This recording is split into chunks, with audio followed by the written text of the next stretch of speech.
யோகி ஞானயஜம் இந்த ஜூன் மாதத்தினுடைய அமர்வு நம்முடைய அன்பிற்குரிய சிகப்பியம்மா நடராஜனுடைய இல்லத்திலே இது மிக அழகாக நடக்கின்றது.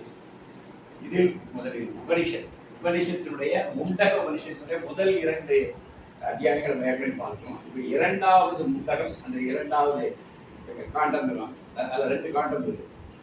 அது மொத்தம் 3 முண்டகங்கள், 6 அத்தியாயங்கள். முதல் 2 பார்த்தோம், நடுவில் உள்ள 2 இப்போ பார்க்குறோம்.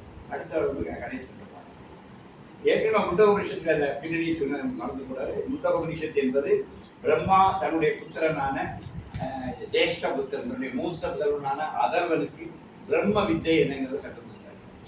அவர்கிட்ட இருந்து அது அப்படியே ரிஷி பரம்பரையாக அப்படியே வருது. அது ஆங்கிரச முனிவர் வர வந்து பரத்வாஜ கோத்திரமணியாக ஆங்கிரச முனிவர் வர வருது. ஆங்கிரச முனிவரை சவணகர் என்று நம்மள மாதிரி ஒரு கிரகஸ்தன் போய் அணுகிறார். அணுகி எதை அறிந்தால் இந்த உலகில் உள்ள அனைத்தையும் அறிந்ததாகுமோ அதை எமக்கு கற்றுத் தருகிறார்கள். ஒரு இணையமாக போய் அதாவது ஒரு சிஷ்ய பாவம் நல்லா இருந்தால் தான் ஒரு குருவை நீங்கள் சரணடைஞ்சி நீங்கள் கேட்குற விதமாக கேட்டால் தான் உங்களுக்கு இது கிடைக்கும். ஆத்ம விதிகள் அவ்வளோ லேசல்ல. பக்குவமான சீடன் பக்குவமான குருவை அணுகி பக்குவமான முறையில் கேட்கும்போது அந்த டிரான்ஸ்ஃபர்மேஷன் நிகழும். அங்கே கம்யூனிகேஷன் ஒரு கம்யூனியன் தான். குரு அதை உங்களுக்கு உணர்த்திடுவார், சொல்றதெல்லாம் உணர்த்துது. இதில் இன்னொரு பெரிய சேஞ்ச் இருக்கு. இந்த உபனிஷத் எப்போ பிறகுன்னா ஆங்கிரச முனிவர் சவணகருக்கு சொல்ற மாதிரி 64 ஸ்லோகம். ஆங்கிரச முனிவர் சவணகருக்கு சொல்லும்போது அந்த உபனிஷத்தை பிறக்கிறது 64.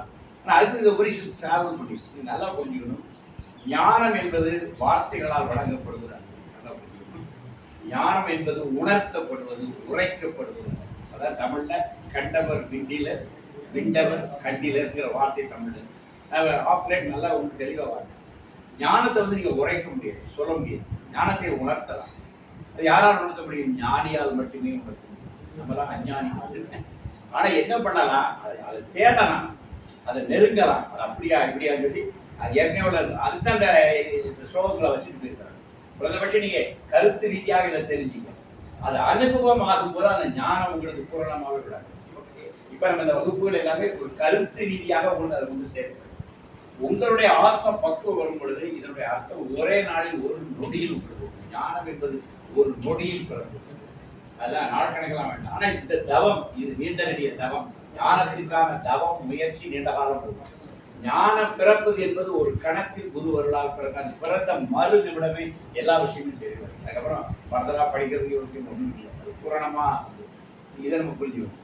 அப்போ ஆரம்பத்தில் பார்த்தீங்கன்னா இது 3 தலைமுறை எப்படிதான் வந்திருக்குது, உணர்த்தப்பட்டுதான் வந்திருக்கு. வரி வடிவம் வருது. ஆங்கிரச முனிவரிடம் சவுனகனுக்கு வரும்போதுதான் அது வரி வடிவம் பெறுகிறது. இது ஒரு உண்மை. ஞானம் உணர்த்தப்படுகிற விஷயம் உரைக்கப்படுகிறது. பிரம்மம் எச்சிற்படுத்த முடியாதது. அது உபனிஷத்துடைய வார்த்தை.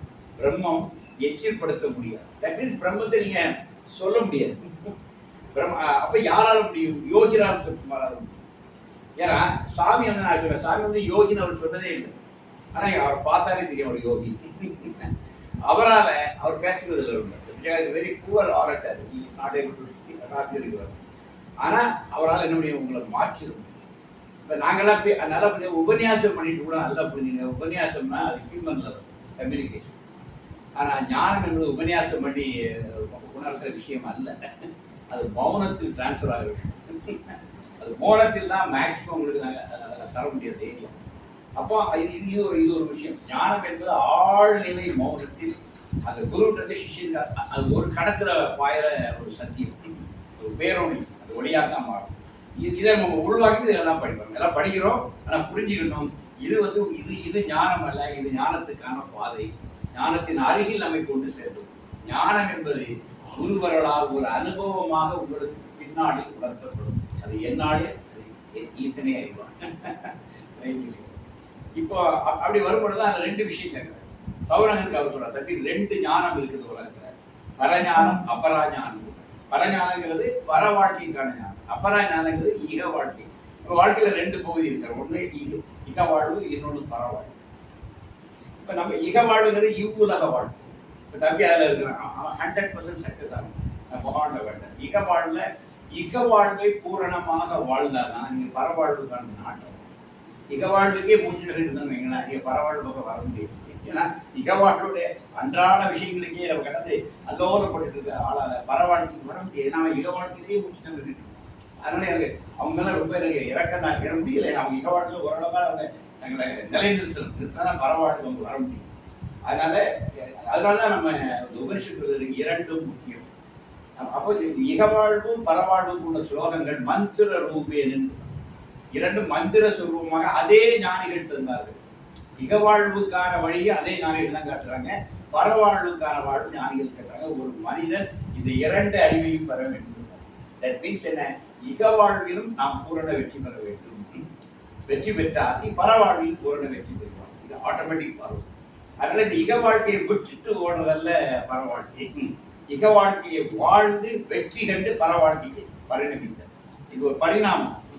இதை நம்ம புரிஞ்சுக்கணும். ஞானம் பற்றி ஆன்மீகம் பற்றி தவறான புரிதல், குடும்பத்தை விட்டு ஓடினது, எல்லாத்தையும் விட்டுட்டு அப்படிலாம் எல்லாத்தையும் பூரணமாக தெரிந்து கொண்டு எல்லாத்தையும் பூரணமாக தகுதி நிற்றல் தான் ஆன்மீகம். எல்லாத்தையும் பூரணம். நமக்கு ரிஷி பத்னி, ரிஷி குமாரன் இப்படிதான் நம்முடைய பரம்பரை வந்து வள்ளுவர் இருந்தால் வாசகி சொற்பொழிவு சொல்லப்படுறாங்க.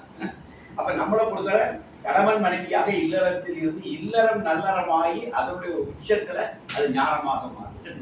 முதல்ல வந்து வாலிபனா இருக்கிறோம், அப்புறம் கிரகஸ்தர் இருந்து வானப்பிரசத்துக்கு தான் சரியா. இப்போ வானப்பிரஸ்த வாழ்க்கைங்கிறது ஒரு நீண்ட பகுதி. அதுல பக்குவம் அடைந்த ஆத்மாக்கள் தான் அந்த சரியான ஃபைனல் ஸ்டேஜ் போறாங்க. இப்போ இந்த இடத்தால இகர் வர ஞானம் ரெண்டையும் சொல்றாரு. சொல்லிட்டு ரெண்டையும் தந்தது அதே ஞானிகள் தான். இரண்டும் மந்திர ரூபேன, இரண்டு மந்திர ரூபமாகவே இருக்கின்றன. ஆனால் இது குறைஞ்சது கூண்டது அந்த பார்வை வேண்டாம். ஆனா அபரா ஞானத்தை பற்றி சொல்லுவாங்க சொல்லிட்டு அபரா ஞானத்தை பற்றி அக்னி ஹோத்திரத்தை அவங்க விளக்குறாங்க. குறிப்பா அபரா ஞானம் கேட்டீங்கன்னா யாக யஜ்ஞங்கள். அந்த காலத்துல இன்றைக்கு கூட அன்றைக்கு அபரா ஞானம்னா எப்படி யாக யஜ்ஞங்கள் பண்ணணும், இக வாழ்க்கையுடைய வெற்றிக்கு யாகங்கள் தான் பண்ணாங்க அந்த காலத்துல. அதனால அதைத்தான் விளக்கு. குறிப்பா அக்னிஹோத்திரத்தை இந்த ஒரு 2-3 பாடங்கள் அப்படியே வைக்கிறாங்க. அக்னிஹோத்திரத்தை எப்படி செய்யணும், எப்படி இருக்கணும். அதில் ஒரு ரூல் சொல்றான், எந்த யாகம் பண்ணாலும் நீ பர்ஃபெக்டா பண்ணாதான் அதனுடைய பலன் ஒன்று கிடைக்கும். நீ பர்ஃபெக்டா பண்ணலைன்னா அந்த பலன் உனக்கு வராது. அதை எச்சரிக்கிறாங்க. அப்ப இன்னைக்குள்ள இதெல்லாம் பாருங்க. இப்போ யாகாதி யஜ்ஞங்கள் அந்த சமித்திகள் தூய்மையா இருக்கணும், அது செய்யறவ பூரண பாபத்தோடு செய்யணும். 14 பேர் இது வேணும். 4 வேதத்துக்கு 2 பேர் வேணும், 8. அப்புறம் வந்து ஞானத்துக்கு ஒரு 4, 12. அப்புறம் எஜமான் எஜமானி 2 பேர் வேணும். தட் மீன்ஸ் கிரகஸ்தன் தான் பண்ண முடியும். அந்த யாகத்தை செய்விக்கிற ஒரு எஜமானும் அவனுடைய எஜமானி அவ்வளவு இருக்கணும். அப்படினால இதுல இல்லறத்தார்கள் தான் யாகங்கள் பண்ண வச்சிருக்காங்க. அதுக்கு ஒரு 4 நாள் 8 பேர் பக்கத்தில் உட்கார வச்சிருக்காங்க. இவங்களும் சேர்ந்து அந்த அந்த யாகம் நடத்துறது. அப்படிதான் சொல்லுது. இவ்வளவு பேர் வந்தா தான் அந்த யாகம் பூரணமாகும். யாகம் செய்யறதுக்கான சில விஷயங்கள் தான் சொல்றாங்க. இது வந்து அறுவடை காலத்தில் செய்யாதே, மழை காலத்தில் செய்யாதே அப்படின்னு சில கண்டிஷன்ஸ் எல்லாம் போடுறாங்க. விருந்தல்களை எல்லாம் மழைத்து செய், எல்லாரும் அதை வரட்டும், எல்லோரும் பார்க்க நீங்க செய்ய வேண்டும், எல்லோரும் வரவழைக்கணும், அதிதி வரணும். விருந்தினர்கள் பண்ற அதிதி, அந்த வார்த்தை விருந்தினர் வார்த்தை அதிதி. அந்த யாகம் பண்ணும்போது பகவான் சக்கரை அனுப்பிப்பாங்க. அவங்க தான் அதிதிகள். சம்மந்தமே இல்லாத ஆளுங்க தான் வருவாங்க. அப்படிப்பட்ட ஆட்கள் வரணும். யாகம் இங்கே பண்ணும்போது முன்ன பண்ண தெரியாத 2 பேர் வரணும். அவங்க தான் சிவபெருமானும் பார்வதி, எனக்கு தெரியாது. அவங்க வருவாங்க. அவங்க தான் அதிதி. அந்த அதிதியும் இருக்கணும். இதெல்லாம் வந்து செய்தாலும் அந்த யாகம் பூரணமாகிறது அப்படின்னு சொல்லி இதில் ரொம்ப அழகாக இருக்கு. இவ்வளவு சொல்லிட்டு டக்குற ஒரு புள்ளி வைக்கிறாரு.